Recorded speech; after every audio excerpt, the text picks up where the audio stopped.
السلام علیکم، آپ دیکھ رہے ہیں مبشر لقمان یوٹیوب چینل. میرا نام مبشر لقمان ہے. 3 اہم خبریں آپ کو بتاتا ہوں میں.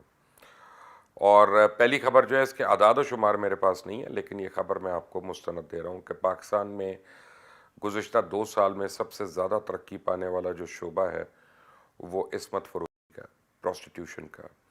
اور بے انتہا تعداد میں یہاں پہ پروسٹیوشن ہو گئی ہے جو ایکسیپٹیبل ہو رہی ہے لوگوں کو، کیونکہ ایک عام آدمی بیچارہ جو ہے وہ اپنے گھر کا بل نہیں دے سکتا، وہ بجلی کا بل نہیں دے سکتا، وہ کرایہ نہیں دے سکتا. اگر کوئی بیمار ہو جاتا ہے تو اس کے بعد ان کا گھر جو ہے وہ فاقہ کرتا ہے. اور یہ لوگ شوق میں نہیں کر رہے، لوگ مجبوری میں غربت کے ہاتھوں مجبور ہو کے ایسا کر رہے ہیں. ڈی ایچ اے کی آپ کو میں بات اس لیے کر رہا ہوں کہ میں ڈی ایچ اے میں رہتا ہوں. ڈی ایچ اے کا مجھے پتہ ہے. ڈی ایچ اے کے تھانوں میں اب سے کچھ عرصہ پہلے سب سے زیادہ جو رپورٹس آتی تھیں وہ میڈز کی آتی تھیں، لیکن ان پہ پرچے نہیں کٹتے تھے. اور اس کی وجہ یہ ہے کہ پھر ان میڈز کی رپورٹیں آنا کم ہو گئیں، کیونکہ انہوں نے کہا کہ جب یہی ہے تو پھر یہی صحیح. یعنی ہم نے آنکھیں بند کرنی ہیں اپنے معاشرتی پرابلمز کے اوپر. ایک اور خبر آپ کو بتاتا ہوں. وہ دوسری خبر یہ ہے کہ امریکہ پاکستان سے ایئر بیس نہیں مانگ رہا، کیونکہ پاکستان میں آلریڈی اس کے بیسز ہیں ایک لحاظ سے کہ جہاں سے وہ اس کے جہاز لینڈ بھی کرتے ہیں، ٹیک آف بھی کرتے ہیں، لیکن وہ پاکستان پہ زور ڈال رہا ہے اپنی نیول پریزنس کے لیے. اور یہ بات چائنا کو قابل قبول نہیں ہے، لیکن یہ خبر ہے. ایک خبر اور بھی ہے کہ جناب جب عمران خان اور ان کا ڈیلیگیشن ابھی سعودی عربیہ گئے تھے تو وہاں پہ انڈین گورنمنٹ کے لوگ بھی تھے جن سے ان کی ملاقاتیں ہوئیں. پتہ نہیں خبر صحیح ہے کہ غلط ہے، بہرحال یہ خبر ہے. ایک خبر اور ہے جو آج بلومبرگ نے دی ہے کہ 1971 میں پاکستان کی اکانومی اور معیشت جو تھی وہ بنگلہ دیش سے 70% بہتر تھی. اور آج بنگلہ دیش کی اکانومی جو ہے آج کے دن 2021 میں پاکستان سے 45% بہتر ہے.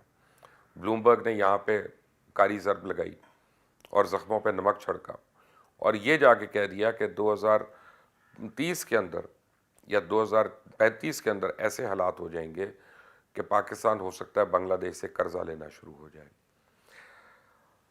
یہ وہ خبریں ہیں کہ جو حکومت نہیں چاہتی کہ آپ دیکھیں، اور مین سٹریم میڈیا میں آپ کو یہ خبریں نظر نہیں آئیں گی. اگر آئیں گی تو ہلکے سے ان کو ٹچ کیا جائے گا کسی پروگرام میں اور آگے نکل جائیں گے، لیکن نیوز بلیٹن میں تو یہ بالکل بھی نہیں آئیں گی. اور ان خبروں کو اور اس طرح کی مزید خبروں کو چھپانے کے لیے جیسے حکومت اور ہمارے لوگ جو ہیں، جو آپ کے سامنے عیاں ہوتی ہے ان کی کارکردگی، وہ ان کو کنٹرول کرنا چاہتے ہیں. تو میڈیا کے اوپر جس طرح کی قدغن ہے وہ تو آپ کو پتہ ہے کہ میڈیا جو ہے پچھلے 3 سال میں تقریباً میرا خیال ہے 1 لاکھ کے زیادہ لوگ افراد ایسے ہیں کہ جو بے روزگار ہو گئے. غالباً میں ڈائریکٹلی اور انڈائریکٹلی جو میڈیا سے لنکڈ ہے میں ان کی بات کر رہا ہوں، اور اب مزید بے روزگار ہونے جا رہے ہیں. اور اس کی وجہ صرف یہ نہیں ہے کہ اشتہار بند ہو رہے ہیں، نہیں، یہ غلط بات ہے، کیونکہ پرائیویٹ سیکٹر کا اپنا بہت بڑا بزنس ہے. گورنمنٹ کا یس بزنس ہے، لیکن گورنمنٹ کا بزنس جو ہے وہ ہر ایک کے لیے نہیں ہے. وہ چند من پسند لوگوں کے لیے یا اداروں کے لیے یا مالکان کے لیے یا اینکرز کے لیے یا کالمسٹ کے لیے، ان کے لیے ہے، ہر ایک کے لیے نہیں ہے. اب گورنمنٹ کہتی ہے کہ جی ان کو ایک برین ویو آئی ہے کہ ہم نے میڈیا اتھارٹی بنانی ہے، لیکن یہ برین ویو اوور نائٹ نہیں آئی. پہلے انہوں نے یوٹیوب کو بند کرنے کی کوشش کی، یوٹیوب کو کنٹرول کرنے کی کوشش کی، گوگل کو کنٹرول کرنے کی کوشش کی. انہوں نے تھریٹ کیا ہم جی میل بند کر دیں گے، پاکستان میں یوٹیوب ہم خود ہی بند کر دیں گے. پھر انہوں نے ٹک ٹاک کو کنٹرول کرنے کی کوشش کی، اس کے بعد عدالت نے ٹک ٹاک کو کھول دیا اور اس کو بحال کر دیا. پھر انہوں نے اور سافٹ ویئرس کے اوپر جو ہے پرابلم شروع کی. کوئی ایک بلو ویل کوئی گیم ہے، اس کی وجہ سے جتنی خودکشیاں ہو رہی ہیں یہ ہو رہا ہے، یا کوئی اور اس طرح کی گیم آئی جو سب کچھ کرنے کی کوشش کی. اب ان کو یہ سمجھ آئی ہے کہ یہ ہم سے کنٹرول نہیں ہوگا. ہمیں ایسی اتھارٹی چاہیے کہ ہم بغیر وارننگ کے چینلز کو بند کر دیں، بغیر وارننگ کے ہم اخبارات کو بند کر دیں، بغیر وارننگ کے ہم کسی کو بھی اٹھا لیں، اور اس کے بعد جب تک اس کا سافٹ ویئر اپڈیٹ نہ ہو ہم جو ہے اس کو چھوڑے نہ اور اس کو ہم پھنسا کے رکھیں مقدمات کے اندر. تو میڈیا ریگولیٹنگ اتھارٹی ایک بننے جا رہی ہے، اور جس کا ایک مسودہ جو ہے وہ اب پیش کیا جا رہا ہے کہ جی میڈیا کو ریگولیٹ کرنا ہے. دراصل سوشل میڈیا کو ریگولیٹ کرنا ہے. اب دیکھیں سوشل میڈیا جو ہے یہ وہ چیز ہے جس سے پی ٹی آئی کی حکومت آئی ہے. ہم لوگوں نے اس کو بڑا یوز کیا پی ٹی آئی کو لانے کے لیے، اور پی ٹی آئی کے اپوزیشن کو ایکسپوز کرنے کے لیے. ہم نے تو مین میڈیا کو بھی کیا, اور یہ فیکٹ ہے کہ اس وقت میڈیا پہ اس طرح کی قدغن نہیں تھی کہ ہمارے پروگرام بند ہو جاتے یا ان کے اوپر پابندیاں لگتیں. ہمارے اوپر جب بھی پروگرام کے اوپر پابندی لگی وہ کسی نہ کسی اس میں عدالت کا عنصر تھا یا کوئی اور تھا کہ کوئی بیچ میں آیا. ایسے گورنمنٹ نے پیمرا کو کہہ کے استعمال نہیں کیا, یہ ان کا کریڈٹ ہے. لیکن اب ہم دیکھ رہے ہیں کہ تاریخ کی بدترین جو تاریکیاں ہیں وہ پاکستان اور پاکستان کی میڈیا کے اوپر اس کے گہرے بادل جو ہیں وہ منڈلا رہے ہیں. اور اب میڈیا جو ہے یہ بالکل ختم کرنا چاہتے ہیں. یہ فاشزم کی ایک الٹیمیٹ مثال ہے. سوال یہ نہیں ہے کہ اسطور کو کس نے اٹھایا, ہو سکتا ہے اسطور کو کسی ایجنسی والے نے اٹھایا ہو, مجھے نہیں پتا, ہو سکتا ہے اس کا کوئی ذاتی انات ہو سکتا ہے اس کا کوئی مسئلہ ہو. لیکن سوال یہ ہے کہ جب حامد میر نے اگر کوئی ایسی بات کی تو اس کے اوپر سرکاری عہدیداروں نے آ کے کیوں نہیں آڑے ہاتھوں لیا, یا جو قوانین اپنے بنائے ہوئے تھے ان قوانین کو کیوں نہیں امپلیمنٹ کیا کہ تم فوج یا عدلیہ کے خلاف کو بات نہیں کر سکتے. یہ اسی جگہ صرف کیوں کرنا ہے جو ان کے خلاف بات ہو یا ان کی اپنی ذاتوں کے خلاف بات ہو. ویسے اداروں کے خلاف بات ہو ان کو کوئی پرابلم نہیں, کنڈیمنیشن آ جائے گی, مذمتی بیان آ جائے گا, لیکن اس کے اوپر ایکشن نہیں ہوگا.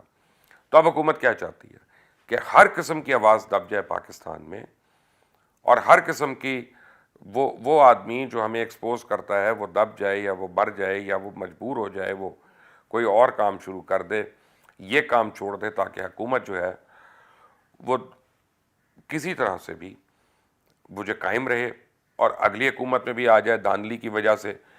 اب اگر یہ سارا سیٹ اپ کمپلیٹ ہو جاتا ہے, جیسا میڈیا ریگولیشن اتھارٹی ہے یہ بھی کمپلیٹ ہو جاتی ہے, سوشل میڈیا بھی کنٹرول ہو جاتا ہے, میڈیا بھی کنٹرول ہو جاتا ہے, تو پھر اگلے الیکشن میں دھاندلی نہیں ہوگی, اگلے الیکشن میں دھاندلا ہوگا اور بہت بڑا ہوگا, اور پھر آپ اور ہماری آوازیں مزید پستی رہیں گی. میں آپ کو بتا رہا ہوں کہ کل میرے پاس 4 لوگ آئے میرے گھر پہ, مختلف شعبوں سے تعلق تھا. ان میں ایک وزیر صاحب بھی تھے, تو میں نام نہیں ابھی لے رہا, لیکن 4 مختلف لوگ تھے. اور مجھے ایک صاحب بڑا کھل کر پوچھنے لگے, کہتے ہیں جی آپ آج کل پی ٹی آئی کے خلاف کیوں کر رہے ہیں پروگرام. میں نے کہا آپ کہنا کیا چاہتے ہیں, کہ مجھے کوئی لفافہ مل گیا, کہ نہیں نہیں نہیں نہیں نہیں آپ نے تو بڑا سپورٹ کیا, آپ نے تو بڑا یہ کیا, تو آپ کیوں کریں. میں نے کہا آپ کا کام کیا ہے. انہوں نے بتایا کہ جی میں آرتی کا کام کرتا ہوں, آج کل ذرا بند کیا ہوا ہے کیونکہ سلو چل رہا تھا. میں نے کہا بند کیا ہوا ہے, کہ بند کیا ہوا ہے. 3 باقی کے لوگوں سے پوچھا, میں نے کہا آپ کا کام کیسا چل رہا ہے, آپ کا کیسا چل رہا ہے. انہوں نے کہا جی مر گئے. میں نے کہا مر گئے. میں کووڈ سے تو کوئی تعلق نہیں اس کا, کہ پہلے کے مرنا شروع ہو گئے تھے, کووڈ تو پچھلے سال آیا. کہا نہیں جی یہ تو ہمارے 2 سال سے حالات ایسے ہی ہیں. 2 سال سے آپ کے حالات ایسے ہیں. آپ جس شعبے سے آپ تعلق رکھنے والے کسی کاروباری آدمی سے پوچھتے ہیں, کسی بزنس مین سے پوچھتے ہیں, کیونکہ یہ بزنسز بیک بون ہوتی ہیں ملک کی اکانومی کی. کاروبار چلتے ہیں, نوکریاں چلتی ہیں, ملازمتیں چلتی ہیں, آگے ایلائڈ ملازمتیں چلتی ہیں, سب کچھ چلتا ہے.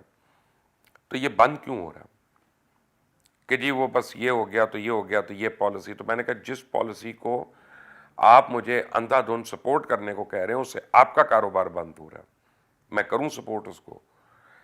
کہتے نہیں اس کو چھوڑ کے باقی جنرل ایک بات ہو رہی ہے, یہ نہ ہو کہ آپ کی وجہ سے نواز شریف واپس آ جائے.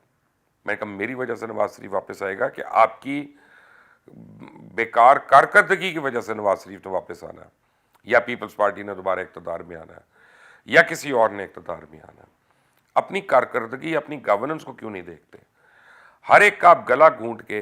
اب آپ دیکھیں کہ این آر او, آج میں صبح رضا رومی کا پروگرام دیکھ رہا تھا اور اس میں بڑی اچھی ایک بات کی نجم سیٹھی نے. ان کا این آر او کا مطلب ہے نیشنل ریکنسیلیشن آرڈر, اور نیشنل ریکنسیلیشن آرڈر کو ہم نے گالی بنا کر ہم نے لوگوں کے آگے پیش کر دیا, یہ سیٹھی صاحب نے کہا. اور میں سیٹھی صاحب سے ٹوٹل ایگری کرتا ہوں اس بات پہ کہ جب ہم ہمارے کو کہتے ہیں کہ جی میں نے اس کو این آر او نہیں دینا, اس کو این آر او نہیں دینا, اس کو این آر او نہیں دینا, تو لگتا ہے این آر او کوئی چور ڈاکو کے لیے کوئی ریلیف ہے. جبکہ ریکنسیلیشن جو ہے وہ آپ ہر لیول پہ, ہر دور پہ, ہر ایک کے ساتھ کرتے ہیں. اب امریکہ طالبان کے ساتھ ریکنسائل کر رہا ہے, وہ اچھا لگے آپ کو, برا لگے, لیکن وہ کر رہا ہے ریکنسائل. اس کا یہ مطلب نہیں کہ طالبان ڈاکو ہیں یا امریکہ ڈاکو ہے. اس کا مطلب ہے کہ دونوں نے احساس کیا کہ یہ ایک نیور اینڈنگ چیز ہے اور ہمیں یہاں کہیں نہ کہیں آ کے بیچ کے راستے میں ہمیں کہیں بیٹھنا ہے اور اپنے مسئلوں کو حل کرنا ہے ہم نے. لیکن ہر چیز کو، ہر ایک کو یا ہم غدار کہہ دیتے ہیں یا ہم اس کو پاکستان کا دشمن کہہ دیتے ہیں. یعنی ہم لوگوں کو روز صبح اٹھ کر ثابت کرنا ہے کہ ہم پاکستان کے دوست ہیں. ہمیں روز صبح اٹھ کے ثابت کرنا ہے کہ ہم غدار نہیں ہیں. ہمیں روز ثابت کرنا ہے کہ جی ہمارے منہ سے نکلا ہوا ہر لفظ جو ہے نا وہ باحرمت ہے اور یہ ہے اور وہ ہے. کیوں بھائی، کیوں مجھے یہ ثابت کرنا پڑ رہا ہے؟ خبر کو خبر کے طور پہ لیں. اور سب سے بڑی پرابلم ہے کہ پاکستان تحریک انصاف کی حکومت میڈیا کی مرہون منت ہے. میرے متعلق میں اپنی بات کرتا ہوں، میں حامد میر کی تو بات نہیں کر رہا، میں نجم سیٹھی کی بات نہیں کر رہا، میں ارشاد بھٹی کی بات نہیں کر رہا، کسی اور. میرے متعلق پرائم منسٹر عمران خان نے کئی جلسوں میں برملا کہا کہ مبشر لقمان پاکستان کا وہ صحافی ہے جس کی ہر آدمی آواز بند کرنا چاہتا ہے، کیونکہ یہ طاقتور لوگوں کو بے نقاب کرتا ہے. آپ دیکھیں کہ کتنا آسان ہے مین سٹریم پہ اپنی بات کرنا، کتنا آسان ہے مین سٹریم پہ اپنی جگہ بنانا، اور اس کے بعد آپ سوشل میڈیا پہ آتے ہیں. تو اب حکومت یہ چاہ رہی ہے کہ ہم لوگ سارے جو ہیں یہ ملک چھوڑ کے چلے جائیں اور باہر سے جا کے کرنا شروع کر دیں یہ. اور یہ میں آپ کو گارنٹی کر رہا ہوں، حکومت کو بھی اور حکومت کے سپورٹرز کو بھی میں گارنٹی کر رہا ہوں کہ اگر لوگ باہر جانا شروع ہو گئے تو پھر یہ آپ بناتے رہیں میڈیا ریگولیٹنگ اتھارٹی، یہ آپ اس کا کہ بھی نہیں کر سکتے اور یہ آپ کے گلے میں پڑے، کیونکہ یہ پی ٹی آئی کی حکومت خود میڈیا کے سر پہ آئی ہے پاور میں، یہ میڈیا کے زور پہ آئی ہے پاور میں. تو اب یہ سمجھتی ہے کہ اس میڈیا کو ختم کر دو. وہ جیسے شاہ جہان تھا نا، اس نے تاج محل بنوایا تو اس نے کہا اب یہ 20,000 مزدوروں کے ہاتھ کاٹ دو تاکہ آئندہ کو تاج محل نہ بنا سکے. تو آج وہ ایک شہنشاہ آ کے اوپر یہ سمجھتا ہے کہ میں سب کے ہاتھ کاٹ دوں گا تو آئندہ تاج محل نہیں بنے گا. تو شاید تاج محل تو نہ بنے، لیکن اس ملک کا جو نقصان ابھی تک ہو چکا ہے اور جو ہو رہا ہے مزید، وہ شاید یہ ملک اس کا متحمل نہیں ہو سکتا. اور یہ میں کھل کر آج بات کر رہا ہوں کہ آپ بہت قریب آ چکے ہیں، آپ بہت قریب آ چکے ہیں ان چیزوں کے. یہ جو آپ کے اوپر فاٹف کی تلوار لٹک رہی ہے، یورپین کمیشن کی تلوار لٹک رہی ہے، آپ کے اوپر بھی بائیڈن ایڈمنسٹریشن نے کہنا human right violation, media violation, یہ سارا کچھ. اس دن میں بی بی سی کا ہارٹ ٹاک کا ایک کلپ دیکھ رہا تھا، تو بی بی سی کا اینکر جو ہارٹ ٹاک کا، اس نے فواد چودھری کو کہا کہ 139 people unaccounted for in Balochistan and you're telling me nothing happened? There's nothing going wrong over there. اور وہ جرنلسٹوں کی بات کر رہا تھا. اور ہمارے فیڈرل منسٹر کو کیا کہہ رہے ہیں کہ ہم 5واں بڑا ملک ہے دنیا کا، ہمارے پاس 6ٹھی بڑی آرمی ہے، ہم نیوکلیئر طاقت ہیں. بھائی میڈیا کی فریڈم کی بات ہو رہی ہے، یہ گیج کرے گا کہ آپ کتنے پانی میں ہیں. وہ آپ کی ملٹری کی اسٹرینتھ نہیں پوچھ رہا تھا، وہ آپ کے نیوکلیئر ایسٹس کے متعلق نہیں پوچھ رہا تھا. لیکن ہم اپنی عقل سے زیادہ سوچتے ہیں ارسطو بننے کے چکر میں کہ اس کو ہی بند کر دو، اس کو بھی چپ کرا دو، اس کو بھی چپ کرا دو. But tomorrow is another day. This day may be over, but tomorrow is another day. اس طرح سے آپ ظلم کریں گے تو آپ خود اس کی دلدل میں دھنستے جائیں گے. اس طرح سے آپ ناانصافی کریں گے تو حضرت علی کا کال ہے، اور اتنے بڑے آدمی کا کال صحیح ہونا ہے، ہمیشہ صحیح ہونا ہے. ان کا کال ہے کہ کفر کی حکومت چل سکتی ہے، ظلم کی حکومت نہیں چل سکتی. اور یہ آپ افتخار چودھری کو بھول جائیں گے پھر، اور وکلا وغیرہ کو، کیونکہ میڈیا اکیلا نہیں ہوگا، میڈیا کے ساتھ عوام بھی ہوگی، میڈیا کے ساتھ سول سوسائٹی بھی ہوگی، میڈیا کے ساتھ سب ہوں گے، کیونکہ میڈیا سب کی آواز ہے. اور حقیقت یہ ہے کہ میڈیا کی آواز کوئی نہیں ہے. میں آپ کو آج بھی بتا رہا ہوں کہ جتنا استحصال میڈیا میں ورکرز کا ہوتا ہے کسی کا نہیں ہوتا. بڑے بڑے نام نہاد ادارے ہمارے 6 مہینے تنخواہ نہیں دیتے. آپ ان سے بات کریں گے جا کے تو کہیں گے نہیں ابھی تو ہم نے کلیئر کر دیا ساروں کا. بے شرمو، 6 مہینے تو نہیں دیا تم نے، اب کلیئر کر دیا، اور پھر اگلے 3 مہینے کے بعد دوبارہ دبانا شروع ہو جاتے ہیں. میں آپ کو بہت بڑے بڑے اداروں کا بتا رہا ہوں جہاں 20,000 سے کم پہ لوگ تنخواہ پہ کام کر رہے ہیں، اور میں سینئر لوگوں کی بات کر رہا ہوں کہ وہ کر رہے ہیں. ان کو منیمم ویج تو آپ دلوا نہیں سکے، ان کے اوپر آپ ویج بورڈ تو امپلیمنٹ کروا نہیں سکے. آپ میڈیا ریگولیٹنگ اتھارٹی بنائیں گے؟ کچھ خیال کریں، اپنا نہیں تو آنے والی نسلوں کا خیال کریں. بے تکی باتیں مت کریں. دس از ناٹ اے ورلڈ کہ way you can become an island of goodness, کہ آپ الگ تھلگ ہو کے دنیا سے اچھے ہو جائیں گے.